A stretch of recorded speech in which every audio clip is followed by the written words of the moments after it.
Quite everyone. And देखो आज हमारा टॉपिक है हमारा चैप्टर नंबर 4 कंप्लीट हो गया।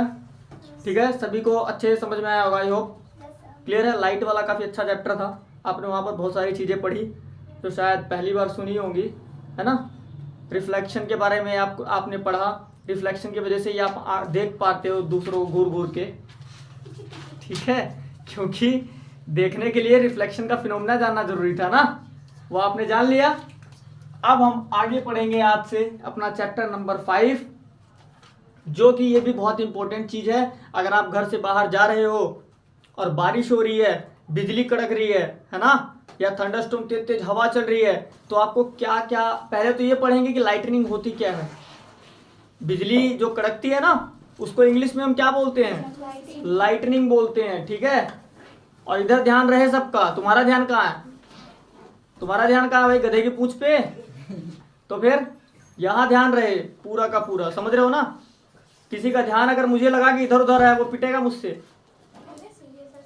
तो हमारा क्या है, चैप्टर नंबर 5 है आज, सम नेचुरल फिनोमिना। अब नेचुरल फिनोमिना में हमारा लाइटनिंग आ जाता है, ठीक है, सुनामी आ जाता है, अर्थक्वेक आ जाता है। इन सब के बारे में हम इस चैप्टर में स्टडी करेंगे। तो आज हम पढ़ेंगे पहले लाइटनिंग के बारे में कि लाइटनिंग होता क्या है। लाइटनिंग होता क्या है, देखिए मैंने लिखा हुआ है कि लाइटनिंग क्या क्या होता है। एक ब्रीफ स्पार्क, एक चमक पैदा होती है ना हमारे स्काई में, स्काई की, ऑफ द स्काई, स्काई की एक ब्रीफ स्पार्क जो होती है उसी को हम लाइटनिंग बोलते हैं। जो चमकता है ना हमारा स्काई एकदम ब्रीफली, बहुत सारी चमकता, एक बारी में पूरा शाइनिंग होता है हमारे स्काई में, तो उसको हमने दे दिया नाम लाइटनिंग का। क्या दे दिया नाम? लाइटनिंग का। दूसरी चीज मैंने इसमें लिखा कि कारण क्या है लाइटनिंग, लाइटनिंग पैदा क्यों होती है, प्रोड्यूस क्यों होती है हमारे क्लाउड्स में, कभी जानने का प्रयास किया? तो ये इसलिए प्रोड्यूस होती है, कारण इसका ये है कि जो हमारे इलेक्ट्रिक चार्ज होते हैं वो वहां भी होते हैं हमारे क्लाउड्स में। जो हमारे रेन वाले क्लाउड्स होते हैं वहां पर इलेक्ट्रिक चार्ज क्या हो जाते हैं? एक्यूमुलेट हो जाते हैं। एक्यूमुलेशन का मतलब होता है इकट्ठे हो जाते हैं। जैसे ही इकट्ठे होते हैं एनर्जी प्रोड्यूस होती है, वो एनर्जी हो जाती है लाइटनिंग, ठीक है। जब चार्ज इकट्ठे होते हैं तो एनर्जी प्रोड्यूस करेंगे, सिंपल सी बात है, और वो एनर्जी जो प्रोड्यूस होती है वो लाइटनिंग कहला जाती है। क्लियर है? उसी को हम एक ब्रीफ स्पार्क बोलते हैं, ठीक है, कि चार्ज टकराए, एनर्जी प्रोड्यूस हुई, एक चमक पैदा हुई, एक ब्रीफ स्पार्क प्रोड्यूस हुआ, और उसको हमने बोल दिया क्या? लाइटनिंग। क्लियर है? अब आगे हम पढ़ेंगे कि इससे हम बच कैसे सकते हैं। जैसे बड़ी बड़ी बिल्डिंग होती है ना हमारे सिटीज में, हाई बिल्डिंग्स होती हैं, अगर उस पर एक बार बिजली पड़ जाए तो धड़ाम, है ना। पूरी बिल्डिंग तो नहीं, पर फिर भी कुछ ना कुछ तो इफेक्ट डाल ही देगी ना वो। तो उससे बचने के लिए हम क्या करते हैं? लाइटनिंग कंडक्टर का यूज करते हैं। लाइटनिंग कंडक्टर क्या होता है? एक थिक मेटल से बना होता है, एक थिक मेटल से बना हुआ पार्ट होता है, जो एक बिल्डिंग के एकदम टॉप पार्ट पे लगाया जाता है। बिल्डिंग के एकदम टॉप पार्ट पे लगा दिया जाता है, जिससे अगर बिजली उस पर पड़े ना तो और वो मेटल कहाँ कनेक्ट होता है? वो हमारे सीधा ग्राउंड में, टॉप बिल्डिंग से लेके ग्राउंड तक, ग्राउंड में एकदम सेट होता है वो, ठीक है, कि अगर बिजली ऊपर पड़े ना उस पर, तो वहां पर जैसे ही पड़े बिजली तो वो कंडक्टर, लाइटिंग कंडक्टर है, वो तो क्या करेगा? इलेक्ट्रिसिटी को क्या करेगा? कंडक्ट करके और ग्राउंड में ट्रांसफर कर देगा। क्या कर देगा? ग्राउंड में ट्रांसफर कर देगा। इसलिए जैसे हमारी एक बिल्डिंग है, ठीक है, उसमें सबसे टॉप पे वो जो हमारी मेटल रोड होगी वो लगी होगी, जो लाइटिंग कंडक्टर होगा, एक तो बिल्डिंग के टॉप पे लगा होगा, और उसको डायरेक्ट कनेक्ट किया होगा हमारे ग्राउंड से। कि कहाँ से कनेक्ट किया होगा? वो वायर के थ्रू करते हैं, ठीक है, वायर के थ्रू। वायर भी एक लाइटिंग कंडक्टर ही होता है। वो क्या करता है कि उस वायर को डायरेक्ट ग्राउंड में अंदर खोद के कनेक्ट करके रखते हैं, ठीक है, जिससे अगर ऊपर से लाइट आए, ऊपर से बिजली आए, तो उसमें पड़े, पहली तो बात, बिजली को हमारे बिल्डिंग को नुकसान ना पहुंचाए, ठीक है, हमारे बिल्डिंग को डैमेज ना करे। तो वो लाइटनिंग कंडक्टर को वहां सेट कर देते हैं कि अगर बिजली कभी लाइटनिंग हमारे बिल्डिंग पे फॉल की अगर, तो वो क्या करेगी? उस लाइटनिंग कंडक्टर पे पड़ेगी, और लाइटनिंग कंडक्टर क्या करेगा? उस लाइटनिंग, उस बिजली को कंडक्ट करके सीधा ग्राउंड में भेज देगा। सीधा कहाँ भेज देगा? ग्राउंड में। तो क्या बिजली डिस्ट्रॉय हो, सॉरी, आपकी बिल्डिंग डिस्ट्रॉय होगी? बच जाएगी ना। तो इससे बचने के लिए हम किसका यूज करते हैं? लाइटनिंग कंडक्टर का। ये कंडक्टर ही होता है, एक टाइप का मेटल बॉडी होता है ये, ठीक है। कंडक्टर का मीन्स आप समझते हो ना, कि कंडक्टर क्या होता है? जो इलेक्ट्रिसिटी को कंडक्ट कर ले। तो वो ऊपर भी तो यही हुआ ना, चार्ज एक्यूमुलेट हुए, एनर्जी प्रोड्यूस हुई, तो इलेक्ट्रिसिटी प्रोड्यूस हुई होगी वो एक तरीके से। तो उसी इलेक्ट्रिसिटी को कौन कंडक्ट कर सकता है? लाइटनिंग कंडक्टर कंडक्ट कर सकता है। तो सबसे टॉप पे लगा दिया बिल्डिंग पे कि बेटा आओ, हम आपको भेज देंगे नीचे सीधा जमीन पे, ठीक है। तो कोई रिएक्शन नहीं दे पाता वो बेचारा, और सीधा जमीन में दबा देते हैं उसको, ठीक है, क्योंकि इंसान बहुत ही बुद्धिमान है ना। क्या दिमाग से पढ़ तो ऊपर रही है ना, अगर साइड में पढ़े तो। अरे बेवकूफ, आएगी तो ऊपर ही से नहीं, जैसे तिरछी आ रही है। तिरछी भी आएगी तो पड़ेगी तो पोल पे ही ना, किसके कनेक्ट में आएगी? आएगी तो लाइटनिंग कंडक्टर के ही कनेक्ट में। ऐसा थोड़ी है ना कि बस ऐसे 90 डिग्री पे आएगी तभी नीचे जाएगी, ऐसा नहीं है। साइड से भी अगर आएगी, साइड से भी अगर आएगी, आपकी पृथ्वी कैसी है? कर्व्ड सरफेस है ना, तो लाइट अगर ऐसे भी आएगी तो पॉल पे ही आएगी ना, लाइटनिंग कंडक्टर पे ही आएगी ना। तो ये थोड़ी है उसने व्रत थोड़ी रखा हुआ है कि आज साइड से लाइट आएगी तो मैं बिल्कुल नहीं पड़ने दूंगा अपने ऊपर। हाँ, तो क्या पूरे छत में लगा देते हैं? एक सिंगल पॉइंट पे लगाते हैं। और आपको पता है कि लाइटनिंग कंडक्टर से ही, लाइटनिंग कंडक्टर की तरफ बिजली अट्रैक्ट होती है, समझे कि नहीं? बिल्डिंग के ईंटों में बिजली नहीं कंडक्ट करेगी ना, तो वो तो अपना स्थान ढूंढेगी, उसको जहाँ कंफर्टेबल लगता है। तो उसको कंफर्टेबल कहाँ लगता है? कंडक्टर में, है ना। तो सारी की सारी बिजली जाके उस लाइटनिंग कंडक्टर से चिपक जाएगी, और वो चिपकी हुई बिजली को भेज देगा जमीन में, जाओ बेटा जाओ, मैं नहीं संभाल सकता तुम्हारा बोझ, ठीक है। तो इस तरीके से हमारा लाइटनिंग कंडक्टर काम करता है, समझ में आई बात? और चाहे साइड से आए, चाहे हाइट से आए, चाहे ऊपर से आए, कोई फर्क नहीं पड़ता, बस नीचे से ना आए, ठीक है। नीचे से कैसे आएगी यार? बिजली ऊपर कड़क रही है, आएगी नीचे से, तुम भेजोगे? ऊपर से आई नीचे गई लाइट, ऐसा तो है नहीं, ऊपर से आए ग्राउंड गई लाइट, ग्राउंड से रिफ्लेक्ट होकर बैक में। ऐसा नहीं होता, कहाँ रिफ्लेक्ट करवाओगे? कभी लाइट रिफ्लेक्ट होती है क्या? एनर्जी भी रिफ्लेक्ट होती है क्या?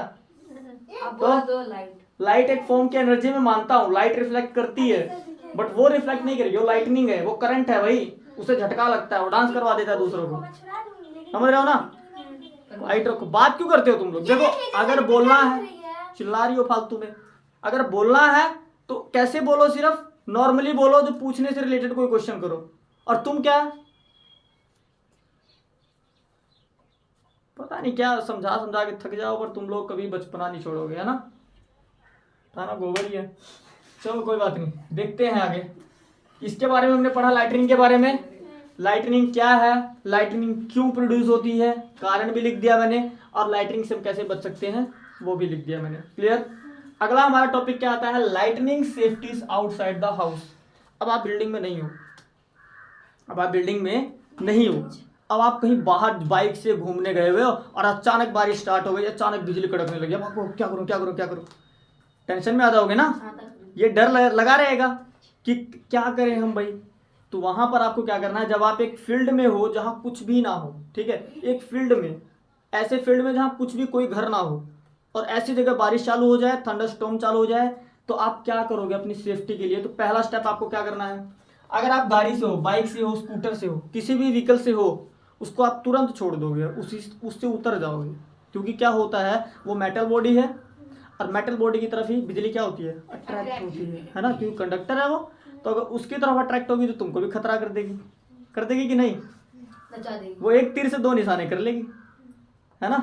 तो दो निशाना नहीं होने देना, आपको वहां से हट जाना है उसको छोड़ के, ठीक है। दूसरा पॉइंट, अम्ब्रेला अगर आपने ले रखा है और आप सोच रहे हो कि मैं पानी से बच जाऊं, ऐसे ऊपर रख लो, तो बेटा बारिश से तो बच जाओगे, बिजली से नहीं बच पाओगे, क्योंकि आपने देखा है कि उसका जो टॉप पार्ट होता है लोहे का ही होता है, जो अम्ब्रेला का ऊपर वाला पार्ट होता है टिप, वो लोहे का होता है ना। और इलेक्ट्रिसिटी, बिजली ऐसी चीज़ों को बहुत पसंद करती है कि ऐसे टावर की तरह निकलाओ और मैं जल्दी से जाके चिपक जाऊं उस पर, ठीक है। तो यहाँ पर क्या होगा, आपको बिल्कुल भी अम्ब्रेला ऐसे अपने सर के ऊपर नहीं रखना, क्योंकि अगर उस पर हिट की बिजली तो हाथ से तुम्हारा अम्ब्रेला हिट है ना। और आपको जो बिजली अम्ब्रेला के रोड के थ्रू भी हिट करेगी ना, तो बहुत तेज सा झटका लगेगा, जो कभी आपने महसूस नहीं किया होगा, ठीक है। दूसरा पॉइंट समझ में आया? हाँ। अगर उसी से अम्ब्रेला से अंडरग्राउंड हो जाती है, मतलब नीचे रखा हुआ है, हाँ, तो अंडरग्राउंड नहीं बेटा, उसको अंडरग्राउंड दबाओगे तब तो होगी ना। जब अंडरग्राउंड करोगे, अब सरफेस पे ही तो रखा है तुमने अम्ब्रेला, उसको दबा दो या तो जमीन के अंदर, तो अंडरग्राउंड चली जाएगी वो बिजली, कोई इफेक्ट नहीं करेगी। बट अम्ब्रेला का जो हैंडल होता है, इतना उसमें कैपेसिटी नहीं होता कि वो बिजली को अंडरग्राउंड कर दे, समझे। वो धुआं हो जाएगा, इतनी हाई वोल्टेज की बिजली अगर आसमान से आई तो। क्लियर है? वो लाइटनिंग कंडक्टर स्पेशल डिजाइन किए जाते हैं उस बिजली को अंडरग्राउंड में ट्रांसफर करने के लिए, ठीक है। वो एक थिक मेटल होता है, ठीक है।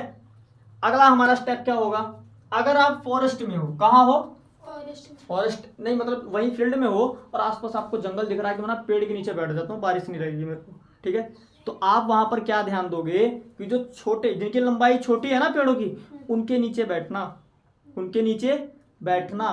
क्योंकि जो ज्यादा बड़े लंबे वृक्ष होते हैं ना, उस पर जब बिजली, उस पर जल्दी बिजली पड़ती है। क्यों? क्योंकि ऊंचाई पे होते हैं और बिजली लगभग उनके पास आ जाती है, और जैसे ही टच किया तो वाटर तो उसमें भी होता है ना, उनमें भी इलेक्ट्रिसिटी पास करेगी तो तुमको झटका देके जाएगी। तो ऐसा झटका हमको नहीं सहना। तो तुम बैठो, पर जो जिसकी लेंथ छोटी है ना पेड़ की, उसके नीचे बैठो। हाँ, जब वो बिजली जो लाइटनिंग आएगी तो पेड़ तो जो जमीन से डायरेक्ट कनेक्ट है, तो डायरेक्ट जमीन में तो नहीं बेटा, वो कंडक्टर नहीं है ना, बात तो ये है, प्रॉपर कंडक्टर नहीं है, वो वुड है। कभी लकड़ी को कंडक्टर बॉडी आपने कहा है? वो जब उसमें आग लग जाती है पेड़ पे, जैसे उस पर बिजली गिरती है ना तो आग लग जाती है उस पर, वो डिस्ट्रॉय हो जाता है। कभी वो बिजली को ग्राउंड में नहीं ट्रांसफर कर सकता क्योंकि वो कंडक्टर नहीं है, ठीक है। उसमें हमारे इलेक्ट्रॉन्स फ्री नहीं होते उस बॉडी में, सिर्फ मेटल्स में होते हैं तो कंडक्टर होते हैं, ठीक है। समझ में आया पॉइंट ये? 25 पेड़ पे गिरेगा, उस पेड़ का क्या होगा? या तो आग लग जाएगी या तो बीच से अलग हो जाएगा। बीच से अधिकतर अलग होता अब आपको क्यों मैंने मना किया बैठने के लिए कि अगर वो टूटेगा तो गिरेगा किसके ऊपर? आपके ऊपर ही। बाहुबली तो हो नहीं आप कि ये बाहुबली थाम लोगे, आप नहीं थाम सकते ना उसको तो इसलिए मना किया। शायद झटका ना लगे तुमको, पर पेड़ का झटका तो लगेगा। जब तुम्हारे सर पे ऐसे गिरेगा तो तुम गोल गोल घूम के गिर जाओगे। जब सब जलेगा तो जल जाएगा। हाँ, तो इसलिए मैंने आपको मना किया, ठीक है। अगला टॉपिक, अगला पॉइंट आता है कि अगर आपके चारों तरफ, अब यहाँ पर आता है कि आपके चारों तरफ ना पेड़ है, ठीक है, ना तो पेड़ है ना ही छाता है, आपके पास कुछ भी नहीं है, ऐसा ग्राउंड है जो एकदम रेगिस्तान की तरफ, दूर दूर तक कुछ भी नहीं दिखाई दे रहा।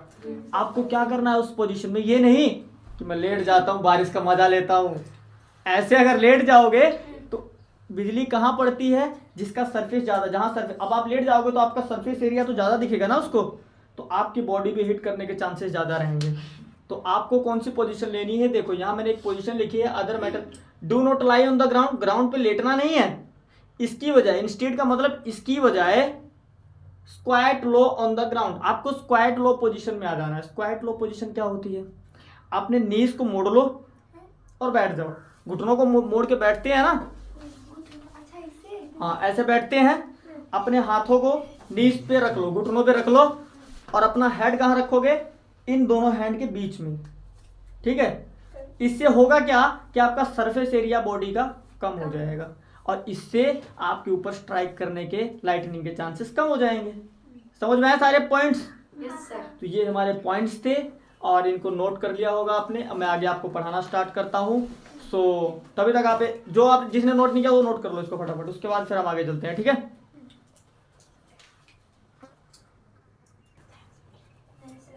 शांत रहो। तो हमने भी प्रिकॉशंस पढ़े जब हम घर के बाहर हो ड्यूरिंग थंडरस्टॉर्म, ठीक है, ड्यूरिंग लाइटनिंग और थंडरस्टॉर्म हम घर के जब बाहर होते हैं तो हमने स्टेप्स, आपसे मैंने आपको सारे स्टेप्स बताए कि कैसे आपको सेफ्टीज करनी है। अब अगर आप घर के अंदर हो तब आप ये मत समझना 30 मार्क खान समझ लो अपने आप की, बस बस बस अब मैं घर के अंदर, अब कौन मेरे को फोड़ सकता है, तोड़ सकता है। बट इस चीज़ का ध्यान दो कि नेचुरल फिनोमेना के पास इतनी ताकत होती है कि तुम्हारे घर को ही तोड़ सकती है, तुम तो बहुत छोटी चीज हो, है ना। तो यहाँ ध्यान दो कि जब हम इनसाइड द हाउस हो, जब हम घर के अंदर हो, तो हम क्या क्या लाइटनिंग से बचने के लिए हम क्या क्या मतलब की कदम उठा सकते हैं, सेफ्टीज क्या क्या कर सकते हैं, ठीक है। पहली, नंबर 1, हमको क्या करना है, जो इलेक्ट्रिक वायर्स हैं हमारे घर के अंदर, उससे थोड़ा दूरी बना के रखनी है। क्या बना के रखनी है? दूरी। गले नहीं मिलना उनसे, अरे मेरी लैला, है ना, चिपकना नहीं है। और जो मेटल बॉडीज है, जैसे फ्रीज है, कूलर है, ये नहीं कि हाय 10,000 रुपये लगाए थे मैंने इस पे, ऐसे नहीं करना, कहीं पता चले कि वो झटका ही मार दिया आपको। क्योंकि वायर, क्योंकि जब बारिश होती है ना, लाइटनिंग होती है, बस जब लाइटनिंग होती है तो क्या होता है कि मेटल बॉडीज में या इलेक्ट्रिक वायर्स में शॉक आ सकता है, करंट आ सकता है। अर्थिंग समझते हो ना, अर्थिंग, वो अर्थिंग आ जाती है कई बार, ठीक है। दूसरा point, mobile phone and cordless telephone should be used. अब मोबाइल फोन का यूज कर सकते हो क्योंकि वो किसी भी इलेक्ट्रिक वायर से कनेक्ट नहीं है ना।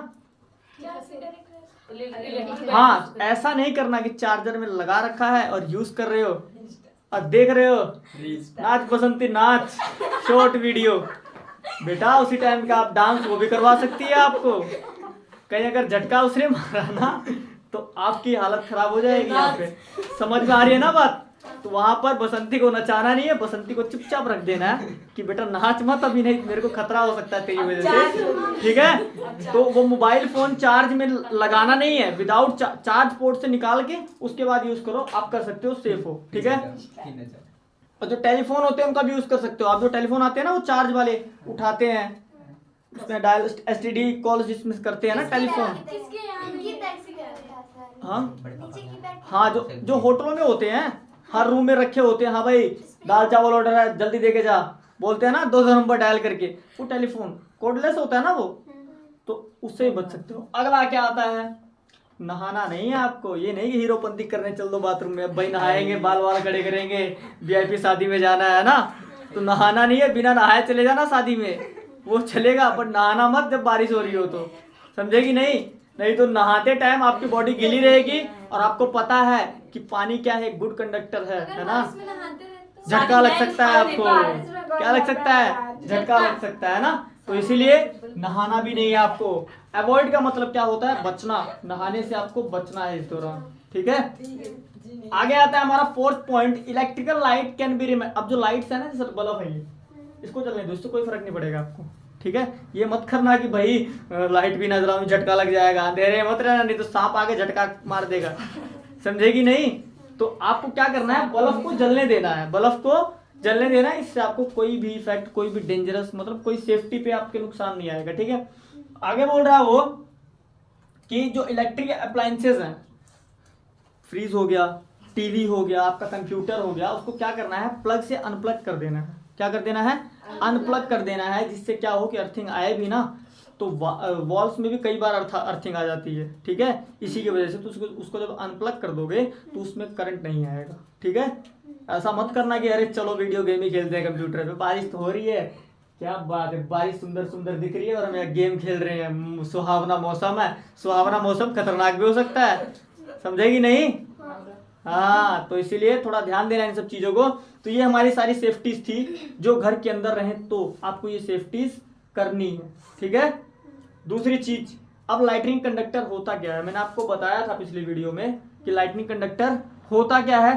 तो लाइटनिंग कंडक्टर क्या होता है, एक ऐसा डिवाइस होता है, इसको डिवाइस मान लो एक तरीके से, एक ऐसा डिवाइस होता है जो बिल्डिंग के टॉप पे फिक्स किया जाता है, एकदम टॉप पे, ठीक है। और उसको वहां फिक्स कर दिया जाता है। अगर उस पर बिजली पड़ती है तो वो सीधा क्या करता है, लाइटनिंग को ट्रांसफर कर देता है ग्राउंड में, ठीक है।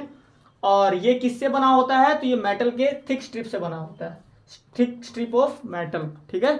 ये कैसे बना होता है, एक थिक स्ट्रिप, पतली स्ट्रिप से नहीं बनता, ये थिक स्ट्रिप से बनता है, क्लियर है। तो ये हमारा टॉपिक था आज का, और आगे हम कल स्टार्ट करेंगे, ठीक है। सो यही हमारी क्लास एंड होती है आज, मिलते हैं कल।